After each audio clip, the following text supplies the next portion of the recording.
Good afternoon to the Shans, and this is again Teacher Anna, your learning partner.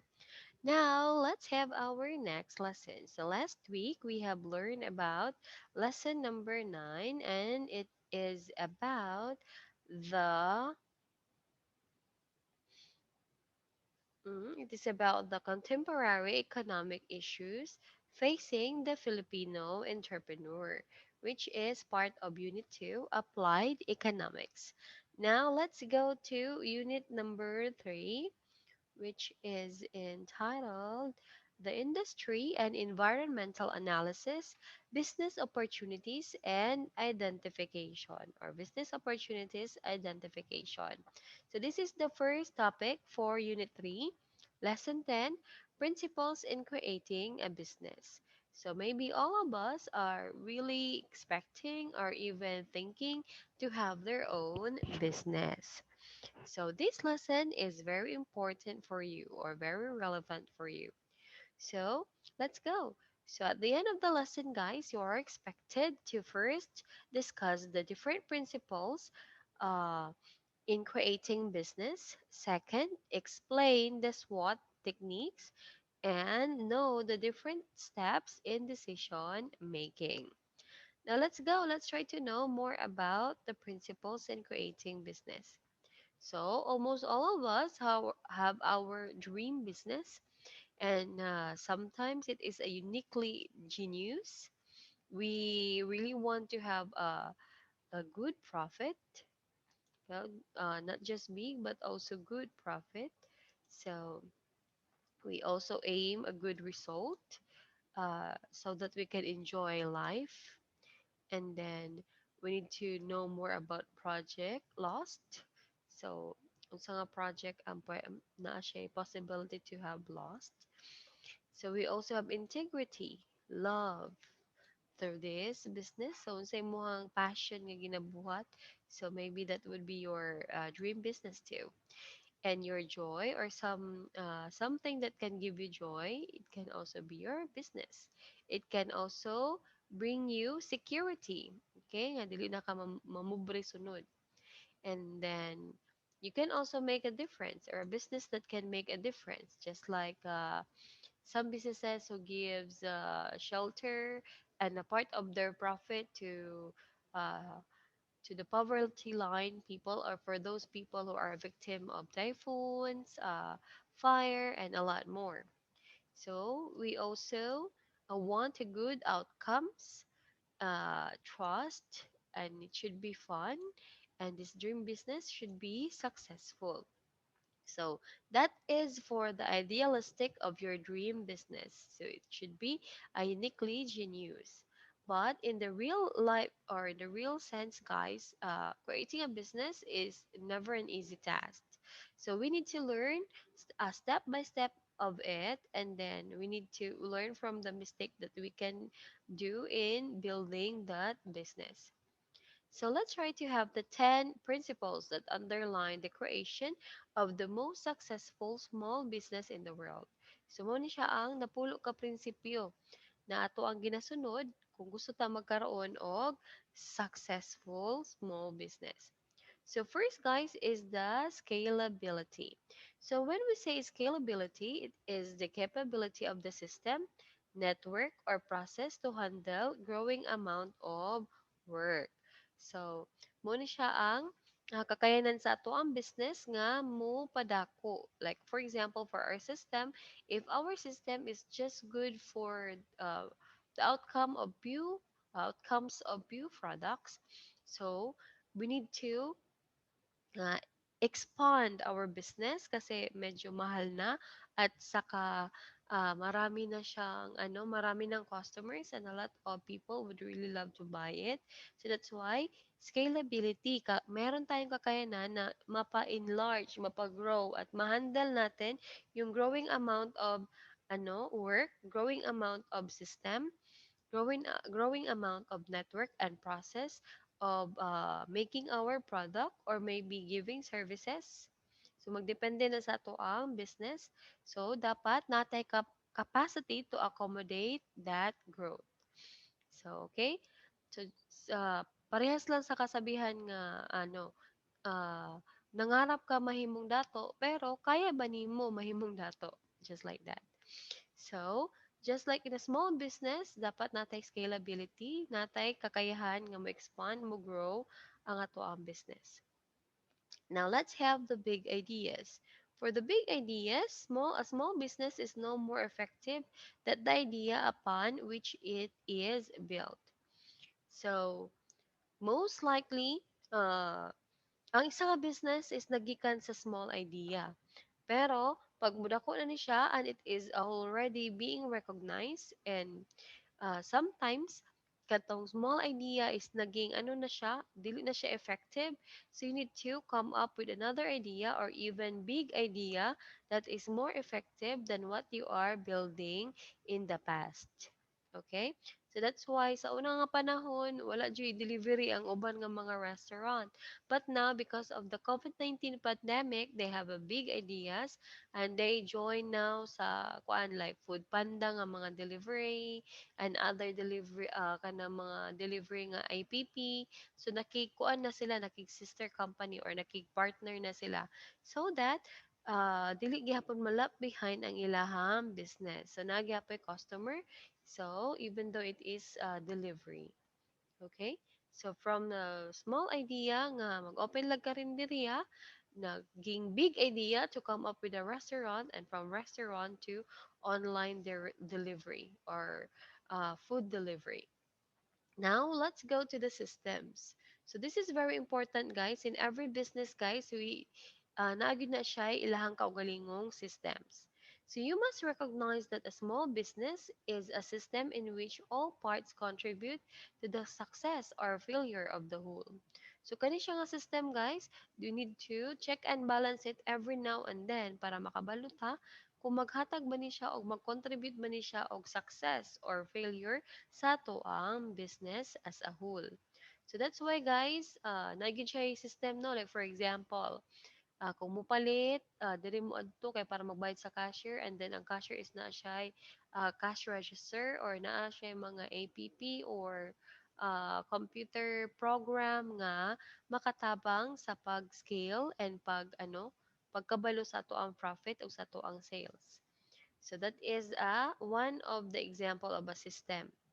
So, fourth is the sustainability. So, kaya ba niya masustain in every dynamic condition?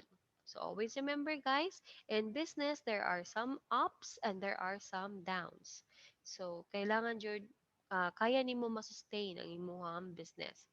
So, a business must be dynamic, able to thrive through all economic conditions. So, even if it is booming, so taas ang ato ang production, so we can sustain that. We need to employ a lot of people. We need to have a lot of machines that can sustain us in giving or even producing many products or outcomes. Pero pag tinghina pod, like for example, for this pandemic crisis, so dapat na po tayo sustainability, like natay fund for savings, na in case na emergency or in case na ano, kanang dili kaya sa business or pangit ang ato ang sales so maka-sustain gihapon ang ato ang business. Okay? So always remember, in business, even in life, there are a lot of ups and downs. Now let's have growth. So, kaya pa ba nato i-handle ang growth? So, a small business is a school in which its employees are students. So, sa ano daw, sa business daw, mura ka og kanang ang mga amo or ang tag-iya mao na siya ang eskwelahan.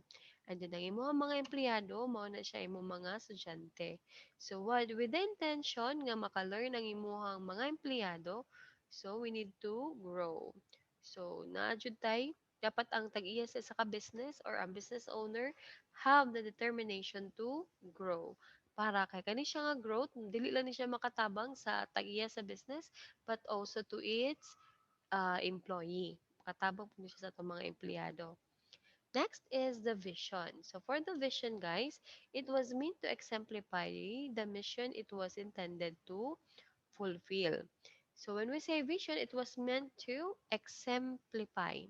So meaning guys, imuhang gipa exemplify ang imuhang vision. So meaning, uh, i-simplify sa nimo, ginagmay, and then kana siya nga simple nga dream or vision, it will exemplify. So meaning mo, munindot pa siya, mudako pa siya, or will result into a very bigger success. So kasi kana siyang vision nimo nga taas kaayo, imo maguna siyang i-chunk by chunk or imo siyang pagagmayon. And then kana siya nga mga uh, small successes will contribute to the general vision of your business. Now let's have the purpose. So purpose guys, a small business is the fruit of higher aim in the mind of the person who conceive it. So mao na nga sakit kaayo sa sa mga tagiya sa taga-ABS-CBN nga nasira ang ilahang kumpanya or nasira ang ilahang station. It is because siya kanang mo guna siya nimo mura na nimo si ang tag kung ikaw ang tagiya na mura na nimo nahimong anak. So that's why kung namatay imuhang anak in an early age or even in the middle age, sakit jud kaayo na siya sa isa ka inahan. So just like that. So just like in the our business or kung magtayo mo og business guys, it should have a purpose. So unsa gyud ang purpose nimo nga nagtukod ka ana nga business? Is it for profit or is it for non-profit or para makatabang ba sa imong kaugalingon or makatabang sa imong loved ones or makatabang sa different people or even in the economy and even in the country at large. So we also have number 8, which is the uh, profitability. So kung profitable ba na siya nga negosyo. Naduha ang profitability guys. Actually kaning isa is dapat siya is autonomy. Okay? This one it should be autonomy. So autonomy guys, uh, it is a business is not a part of the owner's life, but it is in fact its own entity. So for autonomy guys, always remember nga imong business is separate or another entity. So dili na ikaw ang kana nga business, okay? So that's why a small business possesses a life of its own. So na ang kana siya nga business na ana siya iyahang life of its own. And then in the service of God or in whom it finds reason.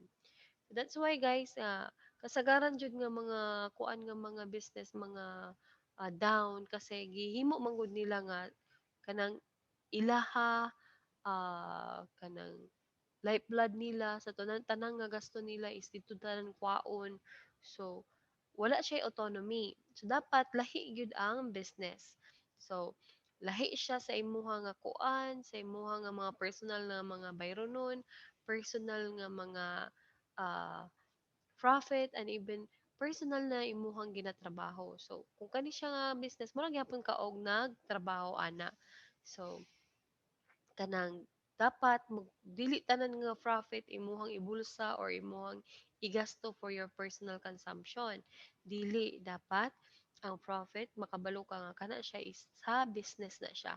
O kana siya nga profit, sweldoan lang ka or magkuha lang ka gamay nga portion ana para sa imuhang sweldo.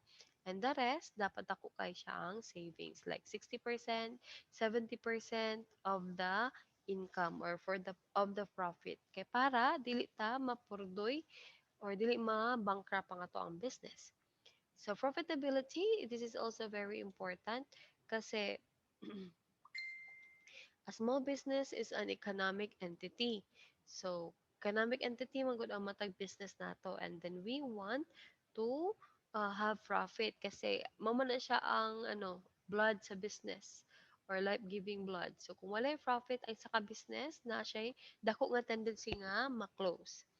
Next is standards. So dapat mo follow gyud ta sa standards. Okay? So uh, dapat kung unsa ang iyang measurable or kanang unsa ang pag-measure sa isa ka business to know its success. So dapat mo to siya imuhang measure. So for example, the standard is like for example, you will double your capital. So kung mao na siya ang kanang standard anang ang business nga madoble jud ang imuhang kapital in the future, so that is you are conforming to the standard. Or maybe if that business is profitable, like 300% profitable, so it means you conform to the standard nga kuan gid siya, naka-income gid ko sa imuhang business.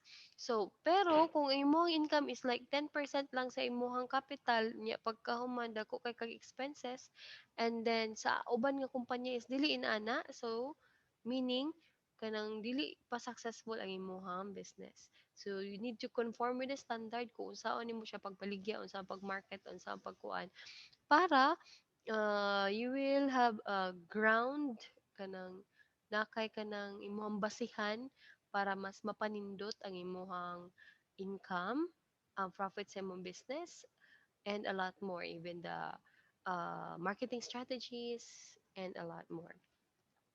Now let's go to the next one.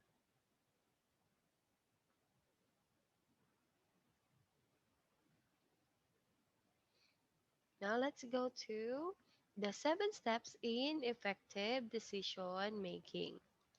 So the 7 steps in the first step in effective decision making, guys, is identify the decision to be made. So, unsa day ang decision na imuhang himuon? So, after realizing that a decision must be made, you then go through through an internal process of trying to clearly define the nature of decision you must make. Second is to gather relevant information. So, most decisions require collecting pertinent information, and then third, identify alternatives. So through the process of collecting information, you will probably identify several possible paths of action or alternatives. So dapat i-identify to nimo kung sa pa ang mga alternative rather than that, okay? So we need also to identify the decision to be made kung unsa gyud ang imuhang gusto nga decision, and then you need to list the pros and cons of it, and then you need also to gather information about the pros and cons of your decision. Next, number 4 is weigh evidence. So you need also to weigh the evidences. So dapat based on information, not on emotion. Okay? And for number 5, you need also to choose among alternatives. So, dapat imuha jud tong pilion tong alternative nga musut sa imong business, musut sa imuha, and musut yun sa profitability or vision of the company or a business. Next, you need to take action. So, in every decision, you need to take action. So, mao na siya ang kasagaran ng kabangkrapan kasi maayo lang mo plano pero dili kabalo mo apply ana into real life. So, you need to take action, and this action should be a positive action. And dapat kung kuan ka na, napad jud kay backup plan. So, if you take action nga kung ano ni siya, danihon ni siya para mo invest sa imong corporation or mo invest sa imong business, so dapat na kay backup plan. So, if ever dili siya mo invest, kinsa pa ang pwede nimo nga mahimong maging investor. So next, let's have number 7. So you need also to review decision and consequences. So in every, always remember guys, in every decision, there is a good or positive outcome. There are also consequences. So that's why imagine na siyang i-identify kung unsa ang mga good outcome ana or unsa ang possible consequences. Now let's go to the next one, which is the decision making tools. So natay mga nagklase-klase nga mga decision making tools. Okay? So kani siya mo na sila ang makatabang in having our uh, decision. So unsa gid ang mas nindot nga decision. So first one is decision matrix. So unsa ang decision matrix, guys? Ang decision matrix, guys, mao na siya mo evaluate sa imong mga option. So for example, option A, option B, option C. Yan, in-evaluate na nimo si option C, mao ni siya iyahang positive outcome. Si option B, mao ni siya iyahang positive outcome. Si option A, mao ni siya iyang negative outcome. Si option B, mao ni siya iyahang negative outcome. So that is for decision matrix. Now, let's have the T chart or T chart. So when we say T chart, it is a weighing. So imong ginaway ang pluses and minuses of option. So unsa ang mga pinakabugat nga positive impact sa imuhang business. So kani siya, like for example in a debit and credit rule. So for the debit rule, unsa to imuhang mga butang nga nadawat. And for the credit rule, you need to unsa to mga butang nga imong gi-give up para to makuha nimo siya nga desisyon. So that is for the t-shirt. Like for example, machinery. So for the machinery, that is an investment. So for example, 100,000, a machinery 100,000. So naka-lost po ka og cash na 100,000. So you need also to think kana siya nga machinery, pila ka years na siya maglast. Kana siya nga machinery unsa iyang outcome or unsa iyang matabang sa tuang business. So just like that. That is an example of T-chart. T-chart. Next is the decision tree. So in the decision tree, guys, it involves contemplating each option and the outcomes of each. So for example, mo ni siya ang kahoy sa decision 1. Ang sunod mo ni siya ang kahoy sa decision 2.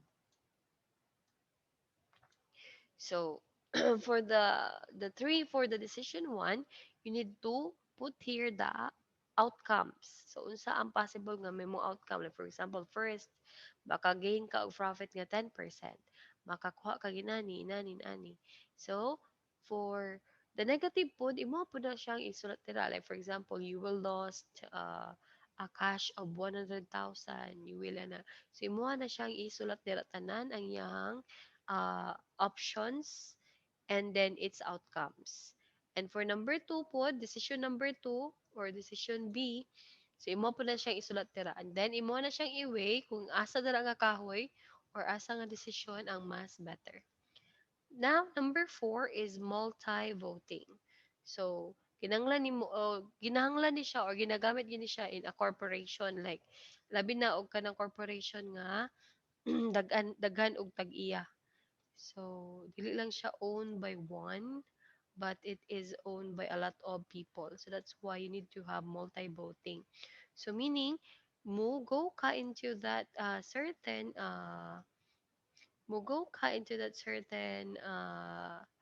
decision if you will come up with or a lot of the people or a lot of your corporators or incorporators are voting for that certain decision. Next is for the Pareto analysis. Pareto analysis. So this one is a technique used when a large number of decisions need to be made. So ginagamit nato ni siya kung dako or large number of decisions na to ang kinahanglan. So you will know more about if magkuan mo, if mag accountancy mo or any business courses. Next is the cost benefit. So when we say cost benefit, so you need to weigh. So kailangan nimo timbangon kung pila ang iyahang gasto ana. And then unsa pud ang benefit nimo ana. So imo siyang timbangon. Next is the conjoint analysis. So conjoint analysis, guys, is a method used by the business leaders to determine consumer preferences.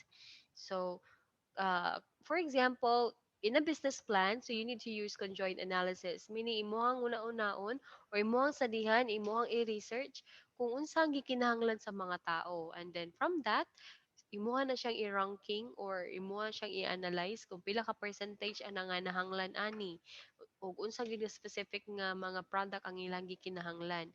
And then from that, unsa pud ang cost ana. And then from that, pila pud pwede nimo ipatong ana or the standard price of it.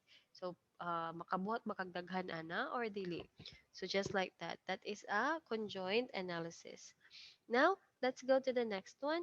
So let's try to know about the tools and techniques in making efficient business. So, pinakauna gyud is the use of technology to speed up workflow. So, kinahanglan nato mo gamit og new technology para mahimong standard ang atong workflow. At the same time, uh, we can also use it in the marketing strategies nato. Like for example, the use of social media and even YouTube to sell or to para mahalin ang ato ang product. Next is the short-term meeting fuel efficiency. So, there are also some instances sa kinahanglan ninyo magkaroon og meeting. Okay, shorter meetings nga maka-fuel sa efficiency.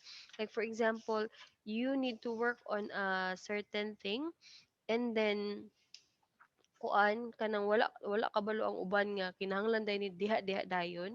So you need to hold a brief meeting nga mo like for example every morning ba nga oh kaya na to ni dapat ang ato ang target karon nga adlaw is 100 outcomes just like that. So that's why you need to employ or need to use shorter meetings to fuel efficiency. Third is so you need also to have a smart office space face. So, kung smart office gyud siya, kung imo gyud siyang tan-awon ng mga dagko nga kumpanya na gyud sila nindot nga mga offices. It is because it is ano man guna siya investment man guna siya para nindot tan-awon ang imong business and it means you are really growing business. So, kung pangit man gud kay imong office, dili siya smart tan-awon, hugaw siya tan-awon. So, it would be dili siya kuan, dili siya enticing to your investor, to your customers. So next is the small changes, big savings. So always remember guys that never business basin paggamay lang ang imuhang change at mo cost jud na siya no pero kung imo na siyang iwi imo gyud siya sa dihang maayo nga ang small business dapat magkaroon ta og big savings. Like for example, you will come up with kanang tarpaulin para sa imuhang business. So nalay mga barato nga tarpaulin no pero nagkaroon po na siya o naghatag po na siya og big savings sa to. Like for example, from that cost or from that expenses nagdungag tag piso sa to ang baligya. So from that nagkaroon ta og big savings. Katong tag piso nga to ang gipang ano gipang add sa ato ang product ato siya dapat nga i-save para if ever na napud tay expenses nga mag-involve of marketing so mo to siya to ang gamiton. Next is the manage staff expenses. So, all of the staff, guys, na po na sila yung mga expenses, labi na og belong sa marketing office. So, you need to implement a corporate card program which can help oversee and manage employee expenses and provide high quality management information. So, mo po ni siya ang nindot, guys, no? Almost a lot businesses, even in South Korea and even here in the Philippines, itong mga dagko nga mga negosyo, they have their own corporate card. So, wala sila naghatag og cash. But instead, corporate card siya. Even maybe credit card or debit card. Para dito dayon mahibalaan. Uy, nga nung nagkuan man ni sila, nag-dinner man ni sila nga, ano, wala man tay gipagawas nga ano ani nga memo nga pwede ni sila mo gamit og sa to ang card og inani nga mga butang. So that's why in a business guys, it is very efficient na we will know where our money goes og asa siya or unsa ang mga expenses ang incorporate sa to ang mga employee or staff.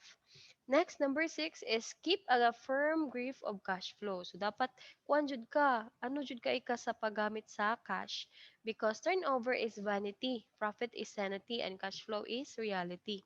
So, on turnover, guys, vanity lang na siya sa meaning sa to lang una-una. And then, ang profit nato is sanity. Like, sometimes we will lost control of our expenses kasi dako kaya to ang profit. And then, ang cash flow good is mao gyud na siya ang reality. What are the cash that comes in into our business and comes out into our business. So that's why you need to have a firm grip. Dapat nakakabalo jud ka pila ang nagasulod ug pila ang nagagawa sa imuhang ano cash flow. Next, number seven, guys, is you need to stay connected on the move. So the growing 10 trends, guys, just like the Nokia and the smartphones. Kasi gi-offer mo na sa Nokia ang mga smartphones, but ilahang gibalibaran. So that's why wala sila kabalo nga in the near future mahimo na siyang trend. So that's why kuan siya na left behind ang Nokia. So you need also to very considerate or kanang dapat i-consider po na nimo as a businessman kasi that will allow you to be competitive in the future. Next is number eight, which is use time more efficiently. So you need to use your time more efficiently. So sa estudyante, so just like you right now, so if you have a lot of procrastination nga, sige lang, next week pabitaw ni siya mag-ano, sige lang, kay nani. So, you will be left behind. It is because kanang nahumana ang imo mga classmate niya, ikaw wala pa. It is because nag-procrastinate ka or kanang wala nimo na manage og tarong ang imuhang time. In business pod guys, time is money. So, kung ano, wala nimo nagamit og tarong ang imuhang time, so maybe you will lost investment, you will lost profit. So that's why you need to use time more efficiently. Next, you need to get the best deal on insurance. So, in every insurance, guys, daghan kitag mga insurances. But in a business, guys, you need to really study what insurances work for you. Kanang naadjud kay kanang dako nga ma-profit ana or dako nga ma-invest and dako nga return of investment ana. And then, do not be lax with the legal. So, always remember, you need to process everything that is legal. Like, for example, the business permit. So, dili ka mag-lax, ana, kasi meron na silang mga penalties. So, sayang po ang penalties. So, you do not be lax with legal. Business permit, mga tax, o bayad sa tax. So, dapat on time jud ka nagabayad, ana, para dili masirad-an or dili madamage ang imuhang negosyo. Next is the competition. So, as we all know, guys, in business, guys, there are really a very big competition in when it comes to the different businesses. Kasi, uh, kung weak man gud ang competition man gud, meaning pud ana, pangit pud ang ato ang ekonomiya. So that's why in the Philippines, guys, we need to experience differentiated trade liberalization, deregularization, and privatization while necessary, are not sufficient to foster effective competition. So, ang problema po guys is kung napod tayo trade liberation, na tayo deregularization and privatization guys, mag-poster ni siya og effective or not sufficient for to foster effective competition. Nga naman guys, kasi pag uh, everyone or every business kuan siya kanang na sila'y freedom to have higher price. So pangit pud noon dili na pud sila kato lang mga dato ang ilahang mahimong consumer pero tong mga in the middle class dili maka-afford sa ilaha. So deregulation pod dili nila ipang-regular ang ilang mga empleyado. It is because they are just kana start-up businesses pa lang sila. So, pangit po siya. And then, privatization. So, like for example, in the government, some of the government offices, ano na sila og mga contractor to do the jobs of kanang magtukod og bridge, magtukod og tulay, magtukod og kalsada. And then there are also privatization in when it comes to kanang mga empleyado or mga simple nga empleyado sa mga government offices. Like for example, janitor, iagi pa nila og contractor, iagi pa nila og mga privatization nga offices which is ang maka-benefit lang is ang mga tagiyaan na or maybe just like for example mga retired personnel or retired pensioners of that kind of kanang government offices so magkaroon na noon og insufficient nga competition. So pangit po nang inaana guys. So I hope masilip na sa to ang gobyerno. So I hope that in business competition guys dapat patas gid tanan walay ka ng jud lamangan kasi kuan ka na kay kaila daghan ka og kanang kuan sources or daghan kag fund. So ang problema man gud like for example sa mga gagmay nga business kay pang kaunon sa mga dagko nga mga business or even corporation kay para wala sila competitor. So which is pangit pud siya guys not well functioning. Now let's go to the technical marketing techniques. So there are four marketing techniques, guys, that you can use to approach your market with your products and services. So you can use this, guys, to market your products better than your competition. To better, the better your market to your customer, the greater your success in business and sales. So example, ani guys, is the digital marketing strategy. Sa digital marketing strategy, guys, dili lang enough nga magamit ka og mga social media and then internet to advertise and market your products. But also, you need to research, okay? Is our product very effective, or is our product kinahanglanon ba gyud siya sa mga customer? You need also to have your internet business analysis. Need also to build. So you need to build people nga, like for example, customer service, and then people nga tig deliver or build ano trust and confidence to your employee, from employer-employee relationship, and even build trust to your supplier. Then we need also to implement, measure, and then manage results. That is for digital marketing strategy. Like for example, guys, ang imong business is ukay-ukay. So nag-research ka karon kung unsa ang mga saleable nga mga ukay-ukay products. Like for example, is it mga tops, mga dresses. So na imo na siya na research. O nakita nimo didto nga sa imo internet business analysis, dresses day ang mas kusog ani nga lugar. So that's why you build now a connection with your supplier o ukay-ukay, to your customer, sa imong delivery man, or maybe partnered delivery businesses nga partners nimo. So you build connection to them. And then gi-implement na nimo. So nagkaroon na ka og system, like palit ka sa imong supplier, imong picturan og imong ibaligya karon sa imong mga customer, and then nimo kung lagyo ang customer, ipadala nimo through LBC or through your partner delivery. So mao na siya implementation, and then imong i-measure nakaginansya ba ko, mao ni siya ako ang sales karon 1,000 pesos. And then mao ni siya ang cost ani sa ako ang kuan, gikan sa services paingon sa ah, cost sa imuhang ukay-ukay nga dresses, and then gikan ana makita nimo, ma-measure nimo karon kung pila mo expenses, pila imo ang sales, and then pila imo ang profit.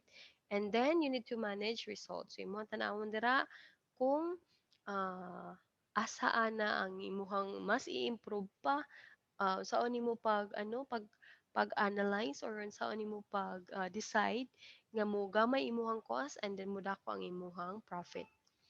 Now let's go to the four marketing techniques. So first ana is create utility and usefulness with your product. So the first marketing technique, guys, you can use to beat your competition is to create utility. So dapat mag-create kag utility, pila dapat ang imuhang kuryente, pila dapat imong tubig, pila dapat ang imuhang mga machine nga gamiton. And then the usefulness. So dapat useful jud kay ni siya sa imuhang business. Dili ka sayang-sayang. And then satisfy the needs of your customers. So just for example, if you have a restaurant, so dapat nindot jud ang imuhang uh, mga personnel, ay mga maayo jud batasan ang imuhang guard, gikan sa guard, paingon sa mga server, waiter, uh, chef. So dapat they are very useful. They are uh, they can also satisfy the needs of the customers. Now, let's have the change your pricing. So, isa po ni siya ka marketing strategy, guys, no? Or sales and marketing strategy, that we change our price if it is, high in demand. So, you need to really, patasan nimo ang presyo sa imuhang sa imuhang product. Pero pag dili pud siya in demand, nakita nimo nga imong mga competitor is mugbo na kayo og price, so you need also to level to them. Basin pa og kuha na siya kanang dili na ka maka-profit ana, because that is also one of the sales and marketing strategy para di ka mawalan og customer. Next is emphasize your product's key to the customer. So, unsa gid ka importante din ang imuhang product. So, you need to be realistic in knowing what is the what is the real thing about your product. So, both social and economic guys, makatabang ana or ang ultimate aim jud sa imuhang pagbaligya na nga product is makatabang sa imuhang customer. Next is fourth is to deliver true value of your product to your customer. So always remember guys that the fourth approach in marketing plan is for you to deliver what represents true value. So unsaon nimo pagpakita sa ilaha nga ang ang imuhang product has really true value or kaaya nila i-give up ang ilahang kwarta para makuha ang imuhang product. So, dapat ma-deliver na nato sa ato ang mga customer ang true value of our product. Now, let's go to the methods of competitive advantages. So, there are a lot of methods, guys, of how to develop the competitive advantages. So, businesses are constantly seeking competitive advantages in the marketplace. So, saan nila para na sila one step ahead sa ilang mga competitor. There are many different ways in which this can be done, but many will focus on a few tried and true methods of gaining a leg up on the competition. So, saon ka, ano, para mas ahead ka sa imong mga competitor. So, mao ni siya ang makatabang sa toa. So, we have the cost leadership, the differentiation, the defensive strategies, the alliances. So, when we say the cost advantage, guys, is a similar product at lower price. So, pwede nga ah, na ang imuhang mga competitors is na sila similar product pero ang imuha ang mas barato. We also have the differentiation advantage like price premium from unique product. So taas ang imuhang presyo pero nindot man pud kay imuhang product, unique man pud siya, walay kay kaparihas. So that's why that is also one way of having a competitive advantage. So we also have the cost leadership. So these are the principles of cost leadership guys or of competitors. So first is the cost leadership. So the cost leadership guys is the first competitive advantage businesses often attempt to gain. So gusto sila magkaroon ng cost leadership. So unsaon di ay para magkaroon ta og cost leadership. So always remember in business they are willing to lower the cost of the product and then sell the product in a advantage price. So meaning maybe dili kayo mahal or dili same sa mas barato kaysa sa ilahang mga competitor at the same time mas low of cost kaysa sa ilahang mga competitor. That is for the cost leadership product. So meaning mas mas advantage ka sa ilaha kay mas barato ang imong cost and then kaya nimo ibaligya imong product in a lower cost dili ka level sa imong mga competitors. That is for cost leadership. Next is the differentiation. So, na jud tay mga brand differentiation no, like for example sa sapatos, lagi mga sapatos nga lig-on kaayo, nindot kaayo, comfortable kay sa tiil. So, pero ang problema lang is mahal kaayo. Pero daghan gihapon ang mga tao o mga customer nga mopalit ana it is because sa ilahang unique presentation nga ginahatag and then sa ginahatag pud sa product og satisfaction nagahatag pud og product og kanang what we call this one comfort. So that's why they still buy that kind of product. So that is a strategy. Second strategy na siya sa to ang business, often used to set themselves apart from competitors. Like for example, if you are going to have a shoe business, nindot jud kay imong business no. Imuha yung ipakita didto nga nga jud ka different gyud ang imong product kaysa sa uban nindot gyud imong product kaysa sa uban nga product. Next is the defensive strategies. So for the defensive strategies, guys, another way to business or to gain competitive advantage, guys, is to have a defensive strategies. Una, ana, is you should have a primary purpose is to make possible attacks unattractive and discourage competitors. So, kanang daghan kayong mga strategies, like for example, ipakita ba nimo kung unsa ang mga negative things sa products, sa imuhang competitors nga product, or maybe imuhang ipakita dito ang good things nga wala sa imuhang mga competitors, or good things sa imuhang product nga wala sa imong competitors. And then it is developed to protect market share. So imuha po na siyang gina-develop para maprotektahan ang imong market share, kasi in every economic decision, every economic downfalls and up, and then kanang pagsaka niya, kuan gihapon na siya, makaapekto na siya sa imong market share. Like for example, mo taas imong market share or mo baba ang imong market share. So that's why, guys, you need to protect everything about about the position and profitability of your market share. So like for example, pwede ka magkaroon og sister company, or maybe you can have a partner advertising company, or a lot na siya, daghan na siya para maprotektahan nimo ang imong market share. It is a strategy that can be used to keep up top position in local and existing market. So, as a defensive strategy food, guys, kani siya is closely related to differentiation and cost leadership. So, ang defensive strategies man gud, lahi-lahi siya nga strategy. Pwede siya differentiation, like nindot kaayo unique kay imong product, and then lig-on ang imong product. And then kuan pod, barato lang imong cost sa imong product pero nindot ang imong product. So that is a defensive strategy. You can also strategize to keep or top position in local. So imuha jud unay mga bag-o nga businesses nga molusot, kay imuha dahil pangkuanon, like imuha siya ipa-close down to by having a good business price or good product price. Like for example, ang ilahang kaya lang yung ibaligya is tag 100, pero kaya nimo mamaligya og tag 80. So dili na sila mahalinan. So mao na sila mag-close ang mga gagmay nga company or gagmay nga businesses. So ang mahabilin na lang is katong imuha, kay kasi kaya nimo nga mobaligya og mas barato kaysa sa ilaha. And then this strategy is most successful to keep up the customer's confidence, which no new competitor can disturb.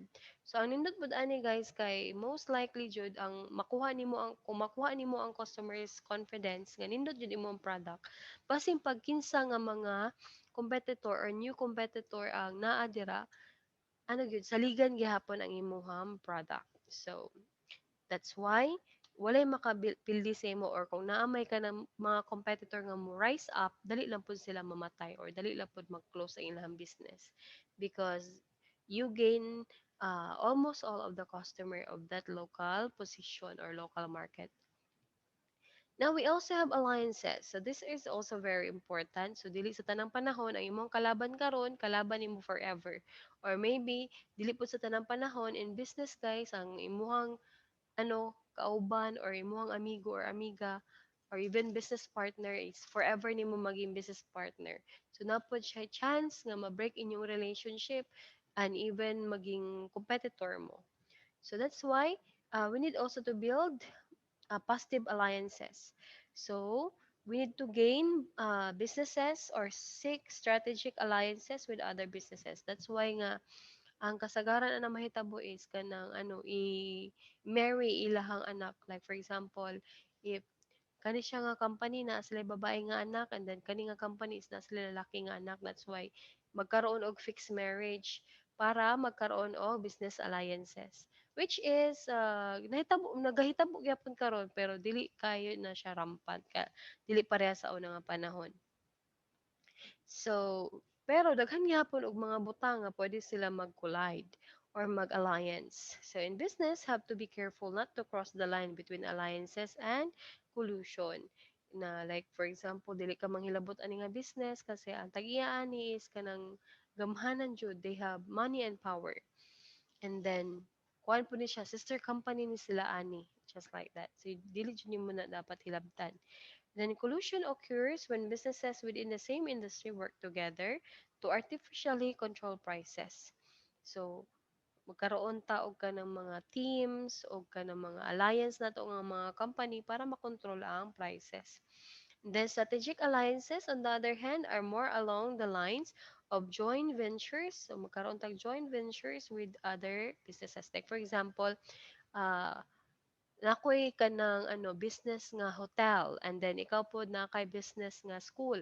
So if ever na ay mga gathering ang school, dili ka sako ang hotel jud because you have share in our hotel and then I also have share in your school, just like that. Mao na nagkaroon mo og alliances. Next is the types of business competition. So natin mga lahi-lahi nga mga business competition. First ana is the performance competition. So when we say performance competition, it is more on the total quality management. It is more on providing goods and products nga pa-successfulay and even panindotay og pack. Ganing sa gawas niya or kanang packaging sa So panindotay. That is for the performance competition. So dapat nindot ang imuhang management, nindot ang imuhang dapat ISO na ISO certified ka, just like that. So panindotay siya, that is for performance competition. So mas nindot may og performance, so that's why you need to buy our products, just like that. And then we are the top or we are the top one, that's why you need to uh, come up or to buy our product and use this product in a longer period. So we also have the head-to-head competition. So in some cases, guys, companies will compete directly with their top competitors. They will not only try to perform well, pero kinahanglan po nila to make difference. And even they will also try to make it difficult for their opponents to do well. So ila paningkamutan po nila nga maglisod ang ilahang opponent to do well with their business, and since the opponents may be also using such tactics, they will also need to use good defensive measures to deflect the attacks. Next is the controlling supplies. So one way in which a company can deter their opponents from doing well is to control supplies by outbidding the vital supplies or controlling suppliers can be done to hinder the opponents. Like for example, sa sapatos. So, napo na sila yung mga suppliers sa mga leather, uh, nanas kay suppliers sa mga cotton. So, para dili ka magkaroon og negosyo ana, ilahag yun ng himuan o ka na mga legal bindings nga dapat ka mo mag-supply lang mo sa amo. Wala na mo ilaing supplyan. Just like that. Next is advertising. Marketing and advertising sometimes employ negative ads about the competitors. So ang problema po no kay ginadautan pud sa uban ang uban nga competitors, just like when using Joy and Brand X. So sa advertising kung ipakita dito kung nga low quality ang isa ka product, so dito jud ka mobalit dapat sa amo nga ano brand. It is because sa advertising pa lang daan, gipatay na ang uban nga kumpanya. Next is for the distribution. So, class for the distribution, controlling the distribution of products is another method to deterring the competition. So, just like beer and beverage companies will gain contracts to be the sole distributor of at ballparks. So for example guys, kani siya nga nga parke, daghan ni siyang mga bar. And then para makontrol nimo ang distribution, maghimo ka or nakay legal bindings nga ikaw lang gyud ang mag-supply diri nga lugar. Just like that. That is for the controlling of the distribution. Next is the predatory competition. So mo niya mas lala no kay ang uban ani nga mga tagiya sa negosyo kay magpakamatay kasi Large companies usually buy or even kill small companies. So large companies have been known to buy out smaller competitors, or they may simply make it difficult for the company to stay in business. So Microsoft was known to squeeze out small competitors by forcing computer stores not to carry these products. Lawsuit, guys. So, walang kagkaso no lawsuit is another way a large company can stifle smaller competition. So, kuan na yun nga, nakakuan mo sa mo ang kuan, nisundog mo sa mo ang business, nisundog mo sa mo ang copyright, or nisundog mo sa mo ang product. So, that's why, kuan sila. Kasi mabankrupt sila kasi they are fighting in a large company. Some small companies have been put out of business simply because there was an inkling of competition. So, mo po na siya predatory competition. Lisod jud kayo mo sulod sa market kung ang imuhang competitor is dagko na kay nga kumpanya. Next is for the supplier.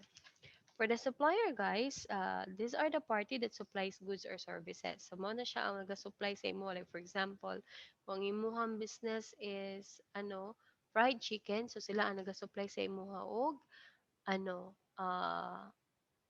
mga newly or fresh from the farm nga mga chicken, just like that. So, a supplier may be distinguished from a contractor or subcontractor who commonly adds specialized input into deliverables, also called vendor. So, pwede po sila mahimong distinguish into contractor and subcontractor. Now, let's go to the next one. So let's have the impact of suppliers to business. So that's why what I said a while ago is you need to have a good relationship with your supplier. So because mao ni sila ang mohatag sa imuha og nindot na quality for your product, timeliness sa imong product, competitiveness sa imong product, innovation sa imong product, and then finance. So why quality? So supplier components can positively or negatively affect the quality of your product. So kung pangit ang ilahang chicken nga na produce, so pangit pud ang imuhang ano crispy fried chicken nga mo mabaligya. Just like that. Next is the timeliness. Kung mo deliver sila og dugay, so na time or na days nga dili ka makabaligya kasi wala kay supply. Next is competitiveness. They can give you the one-up of your competition based on their pricing, quality, reliability, technological breakthroughs, and knowledge of industry trends.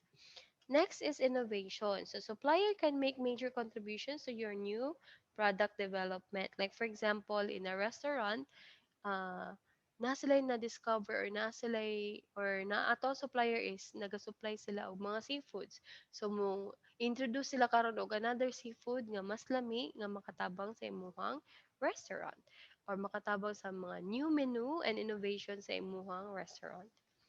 Next is finance.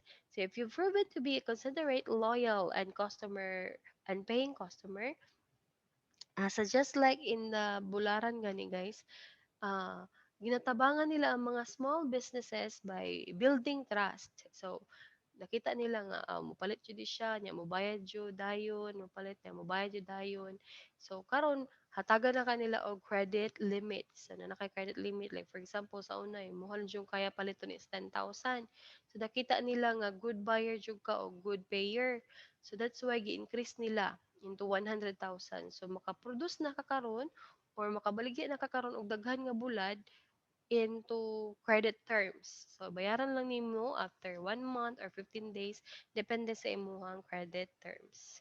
So, that will increase your finance. So, that is for today, guys. Thank you so much for listening. I hope you learned a lot from our lesson. So, today we learned about the impact of suppliers to business. What is the supplier? The types of business competition, the methods of competitive advantages, the technical marketing techniques, tools and technique in making an efficient business. We also learn about the decision making tools, the 7 steps in effective decision making, and 10 principles that underlie the creation of the most successful small business in the world. So I hope you learned a lot from our lesson today, and I hope you can have a business or even corporation in the future. Have a great day, guys, and always remember to do your best and do your best for your assessment, and always remember to make your parents proud. Have a great day. Bye. See you soon.